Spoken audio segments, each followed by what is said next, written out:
In a courtroom deep in the heart of America, a quiet act of cruelty sparks a storm. A black woman, mistaken for a nobody, is publicly humiliated by a racist police officer who shaves her head in front of a stunned crowd. What no one realizes is that she's not just another face in the crowd, she's a newly appointed federal judge. As the officer laughs, he unknowingly writes the first page of his own downfall. When she returns, bald, dignified, in the judge's robe, the courtroom becomes a stage for a powerful reckoning. This is a story of justice, of truth rising from humiliation, of a woman who turns her pain into power. Inspired by real-world struggles, this fictional tale holds a mirror to system and shows what happens when the tables finally turn. The courthouse hallways smelled faintly of stale coffee and floor wax. Sunlight leaked through narrow windows, casting long shadows that reached across the tile floor like fingers. Amara Jones walked calmly toward courtroom 4, her legal brief tucked under one arm, her natural afro shaped perfectly like a crown. She wore a navy blue suit, tailored, confident. Her heels clicked with precision. She had done this 100 times. This was her profession, her ground. As she approached the courtroom doors, a voice cut through the corridor. "Hey, you!" "Stop right there." Amara turned slowly. The voice belonged to Officer Brad Whitman, a tall, broad-shouldered man with a buzz cut, mirrored sunglasses, and a permanent sneer etched on his face. He stepped forward, hand resting on the grip of his belt. His badge gleamed under the fluorescent lights. "You heading into that courtroom?" he asked, already knowing the answer. "I'm legal counsel on the Franklin hearing." Amara replied, steady. "May I help you with something?" Whitman's lip curled. He looked her up and down. His eyes landed on her hair. "You can't go in looking like that," he said. "Excuse me. Your hair. That ain't professional. Not in this courtroom." "My hair is none of your business. I've appeared here many times. You can check with Judge Rawlins if you're uncertain." But Whitman didn't budge. Another officer walked past and gave Whitman a look that said, "You really gonna do this?" Whitman nodded. "You're not going anywhere until we sort this out. You're in violation of courtroom standards." Amara narrowed her eyes. "You are way out of line." A second later, Whitman grabbed her by the arm. Hard. "You're resisting?" he barked, loud enough for others to hear. "I said you're under arrest for disorderly conduct and contempt." Before she could react, she was being pulled down the hallway, past shocked interns and paralegals. Someone tried to intervene, but Whitman pushed them back with a threatening glare. "You're going to regret this," Amara hissed, her voice shaking with rage but not fear. Whitman just laughed. "You'll thank me when you're cleaned up." He dragged her past the courtroom and into the security office. The door slammed shut behind them. Inside was a windowless room, fluorescent lights buzzing overhead, and a chair bolted to the floor. Whitman shoved her into it. Another man entered. The bailiff.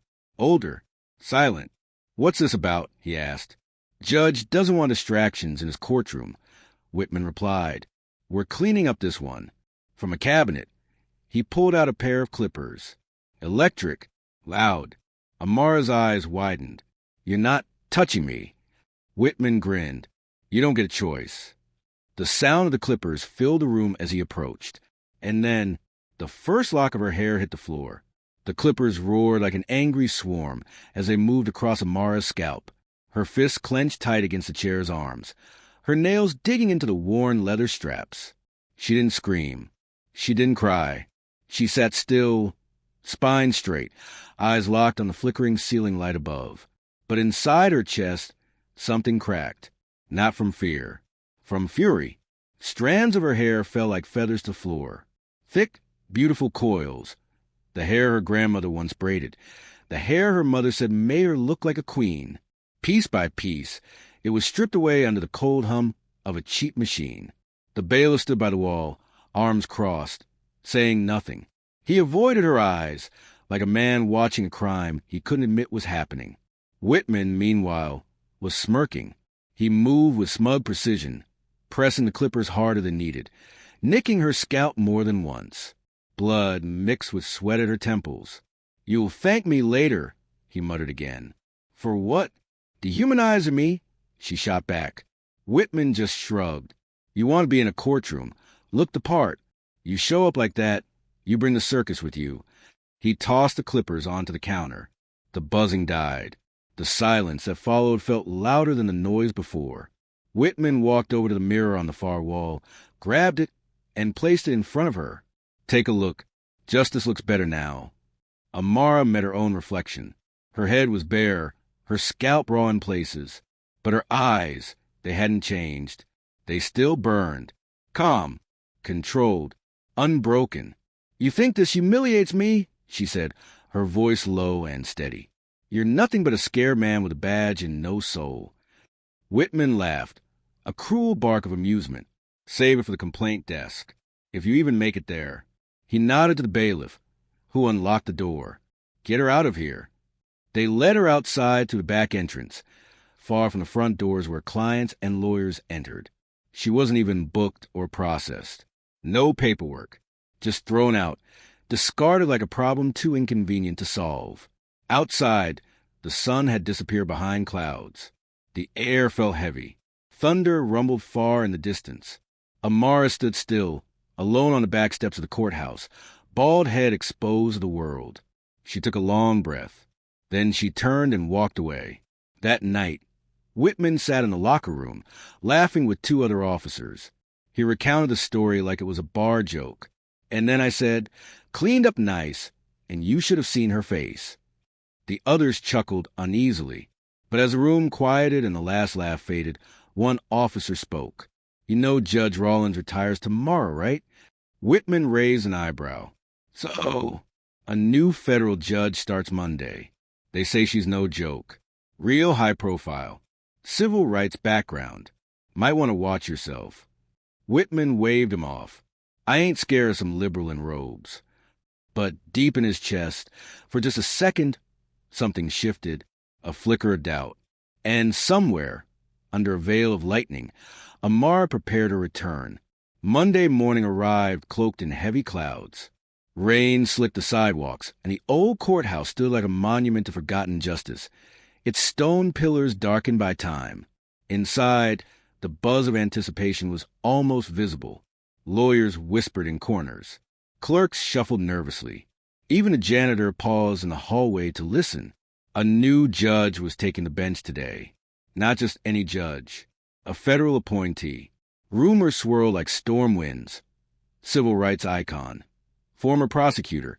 Educated at Howard and Yale. Known for tearing through corruption like fire through dry grass.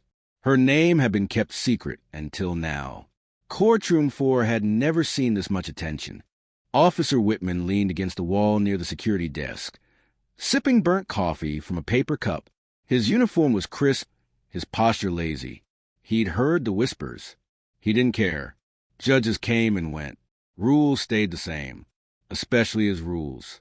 He didn't recognize half the people crowding into the courtroom. Federal observers, reporters. Even a camera crew was setting up discreetly in the back row. He squinted at the schedule posted on the bulletin board. Franklin v. City of New Liberty. A civil suit. It rang a bell, but he couldn't remember why. Then the bailiff walked by, face pale.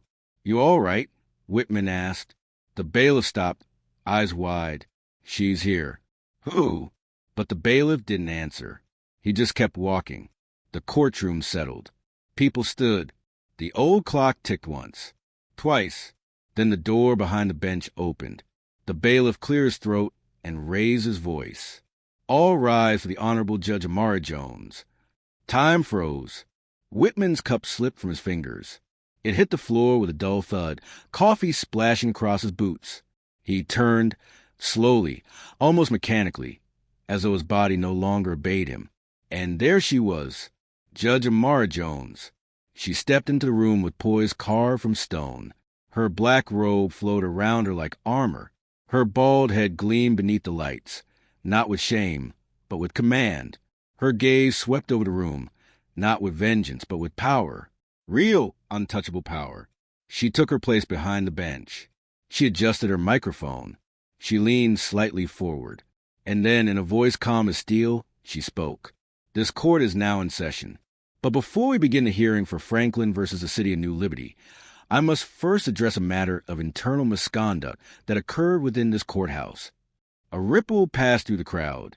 Whitman couldn't move. Judge Jones continued. It involved the abuse of authority, unlawful physical assault, and a deliberate attempt to humiliate an officer of the court. Her eyes locked onto Whitman like twin blades of ice. "Let the record show," she said, "that I will not tolerate injustice, especially not within these walls." Then she reached for a sealed folder marked with the federal seal.